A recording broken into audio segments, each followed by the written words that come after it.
What is up guys, Chris05 here with another video. Today I want to give you guys a guide on how you can play Odd Paladin and what you can expect from it. If you want to know how you can pilot the deck or want to better understand how to counter it, then this is the guide for you. After I show you the ins and outs of this deck, I will finish off with a gameplay commentary, so you can see the deck in action. Let's get down to the deck list. There are many different versions of it all over the net, but the deck list I've had the most success with is this. Currently, it is considered a Tier 2 deck, but I reached Legend with it in the last season from rank 5 in less than 70 games, which amounted to 6 hours, so I think it's a pretty safe craft. Almost half of the deck consists of 1-drops, with which you can flood the board with ease each turn, combined with your upgraded hero power. When Baku first came out, no one expected the 2 silver hand recruits each turn would be so devastating for most of your opponents. The archetype is so good that it succeeds even without cards like Call to Arms, Consecration and True Silver Champion. Let's analyze the cards in the deck. Most of the 1-drop minions are self-explanatory, all having great stats and effects. The card I included and don't see in that many other Odd Paladin decks is Glacial Shard. With it, you can stall your opponent's attacks, so you can develop your board and upgrade it in your next turn. It works great in mirror matches and versus rogues. You can include Fireflies in it as well, since they bring a lot of value to your hand. Sometimes they might cause you trouble though, if you're in a situation where you want to dump your hand so you can get a better Divine Favor. But most of the times they would bring a lot of value. The free drops I run help me sustain my board and my hand. Some people include 2 raid leaders in their deck instead of Ironbeak Owl and Sword of Justice, but these 2 cards are lifesavers versus most control decks. The 2 Stonehill defenders are the real MVPs here, almost always drawing you great taunt minions. Terem is always an auto pick if you get the chance to get it, but you already knew that. In the 5-drop section, you can see that I include Leroy, and trust me, this guy is amazing in this deck. With him, you can win unwinnable games. And there's our lethal. That's why I like including Leroy in this deck.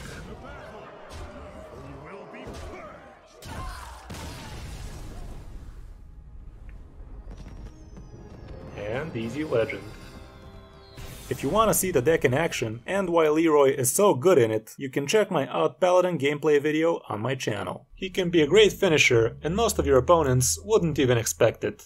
Hypothetically, you can deal as much as 15 damage in a single turn if you had a Sword of Justice equipped a turn before and drop him with 2 Archerous Veterans and 2 Blessings of Might, but this will only remain a Paladin's wet dream if you ask me. The 2 level ups are the other MVPs of this deck. With them, you can really pressure the board and finish the game before turn 8, like most of your games.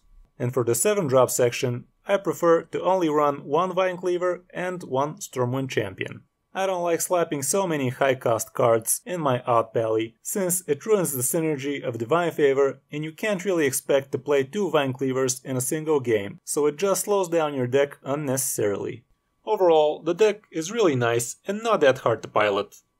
If you check Tempo Storm's matchup stats section for the deck, you will see that it has 60% win rate versus most of the common tier 1 and 2 decks, but it is really suffering versus the hard control decks. Surprisingly, it fares well versus Taunt Druids, but you have to get lucky with sticking your dudes on the board so you can level them up in time. Warlocks are the real threat to this deck, but when I ran the deck to Legend, I actually had a positive win rate versus them. I guess people learned to play better versus the deck, so that is why the win rate has dropped so much in this section. With all of this being said, I think Odd Paladin is still a safe craft and you can go ahead and try it out. It is one of the more cheaper decks in the meta right now, and you should craft Baku the Moon Eater anyway, since he is used in so many other decks. If you have dust issues, you can just swap Leroy and Sword of Justice with Fireflies or Raid Leaders, and that will drop the deck cost with an extra 2000 dust. Okay, so let's get into the game commentary now. Okay, so the game we're gonna review is versus a Druid.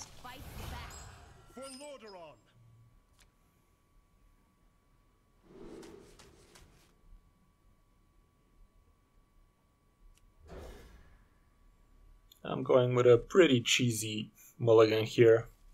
Only going for Divine Favor so I can dump my hand early and refill it.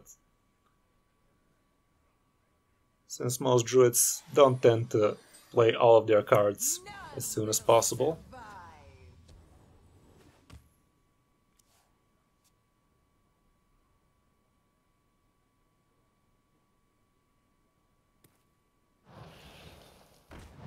Okay, he's dropping the Firefly, which tells me this is probably a spiteful druid.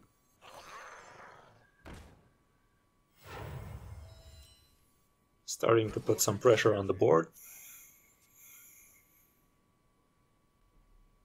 Since he is a spiteful druid, we know for a fact that he doesn't run swipe.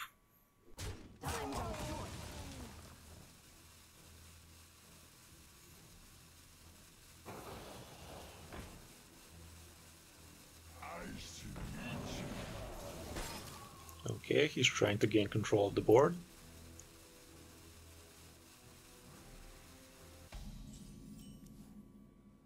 Since we have Divine Favor in our hand, it's best to dump our hand as early as possible, so we can do a good refill. Even though most of the time your hero power is the best option, in this situation it is better to just dump the hand and get a fresh new hand.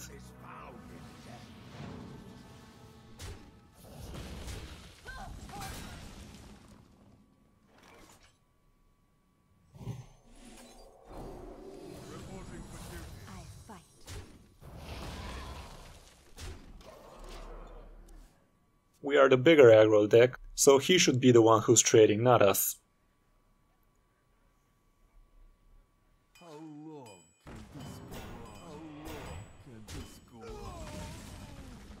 There's the Stonehill Defender, always a pleasant sight.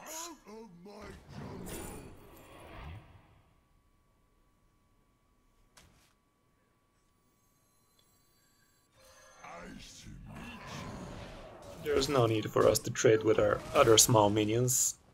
He can't get past our taunt, so our small minions are safe.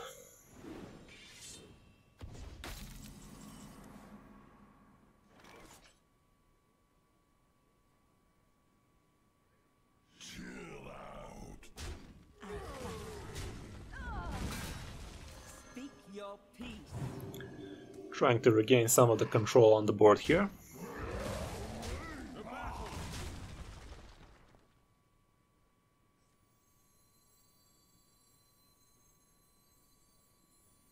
And dropping the big taunt, so we have only Divine Favor in our hand. He's probably gonna drop a Spiteful Summoner, as he does. Keep in mind, so far this druid had a perfect hand. He played an early Kel set, he dropped a Spiteful Summoners turn 6. And still, we have him on the ropes.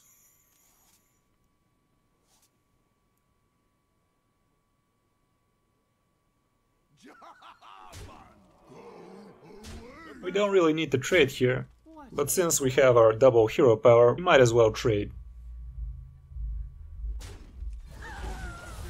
We have two good taunts that are protecting our Silver Hand recruits. And next turn we can have a devastating level up. Engaging TC-130 into dislocator.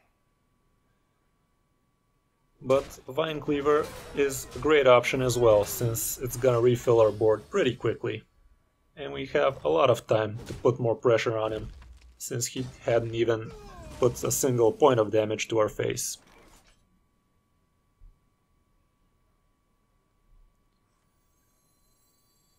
We can do a few favorable trades here. And next turn we can just attack, hero power and level up.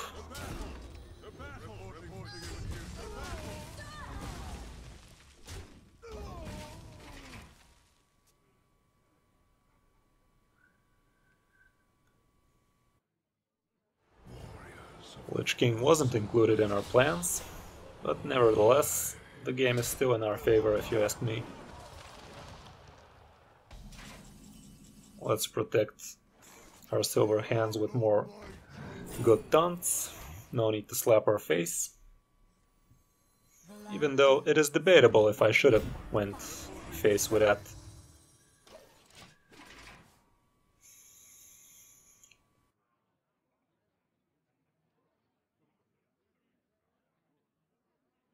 Frostmourne is one of the best cards he can draw, but the free damage AoE would have served him better here.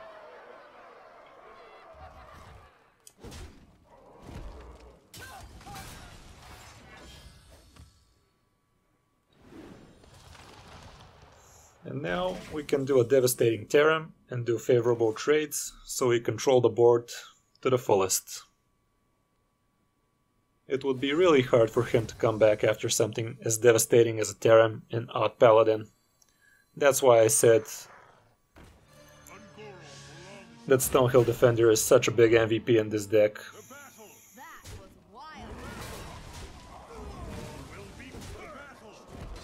Next turn we just level up and finish the deal.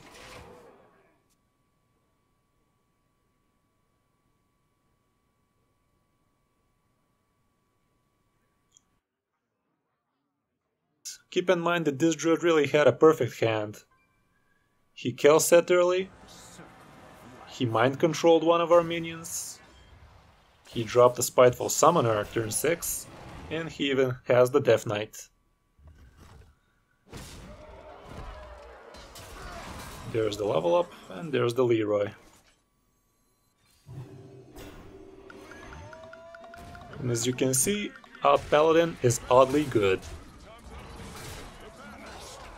So that's about it for this video. You guys will start seeing me here a lot more often, so you might as well subscribe to Vip-Bet's channel and drop a like on this video. You have no idea how much this helps. Thanks for watching, I'm Chris05, and I'll see you in my next video. Thanks for watching, guys. Don't forget to subscribe to our channel and ring that bell so you don't miss out on our awesome promotions, including our top 3 plays of the week. Each week we are giving away amazing esports prizes just for liking and sharing on social media. For all other esports bonuses, check the links in the description below. Until next time, happy gaming, folks.